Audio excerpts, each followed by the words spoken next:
By going green, good neighbors Cliff and Amy are already seeing the savings in their energy bill.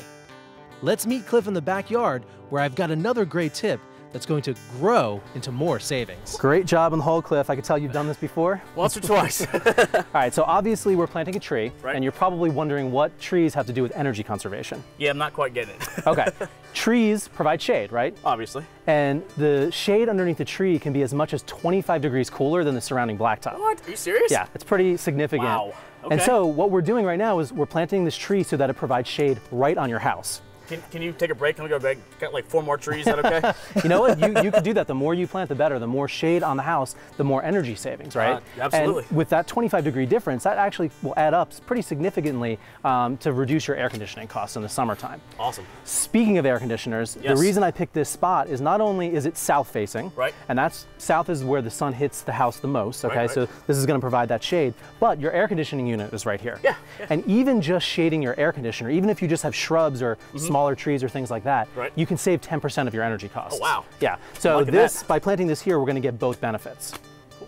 Now, you can also plant trees for winter energy savings as well. Now, obviously in the winter, we're running our heat. Right. If you plant evergreens to block the north and west winds that we typically get, you can actually buffer your house from that extra cold temperature and reduce your heating costs in the winter.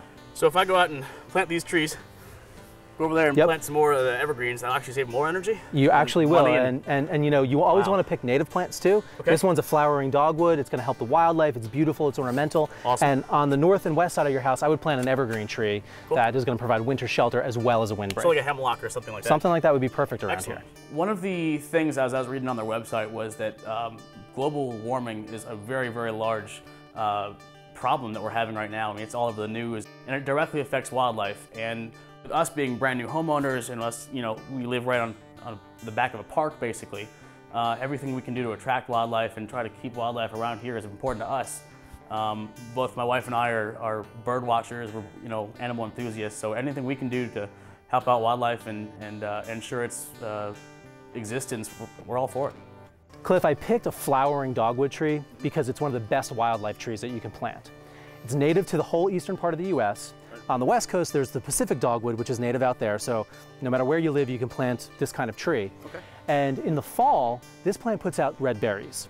And it's a really important food source for migratory songbirds. The berries are filled with energy, filled with nutrients, and the plant and the birds have co-evolved so that right when this plant is putting out the berries, the birds are going through and have high energy needs to fuel that migration. In addition to being a great wildlife plant, it also is very ornamental. It has these beautiful white flowers on it in the spring. It's such a, you know, it's a great sort of spring's here kind of plant. It'll make you kind of feel like the warm weather's coming on. And the berries themselves are ornamental too. So it's all around an amazing plant. Cool.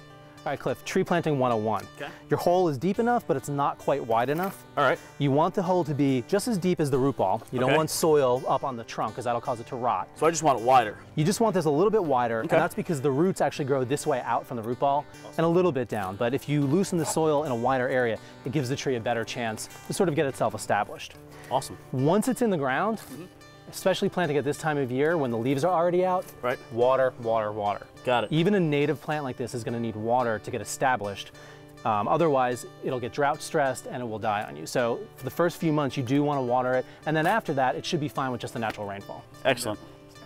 Well, we're looking forward to planting some trees to help shade our house a little bit.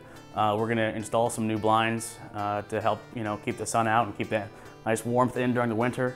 We're going to buy some new energy efficient appliances. We're looking to get a new refrigerator. So there's a couple things on our list which we're looking forward to.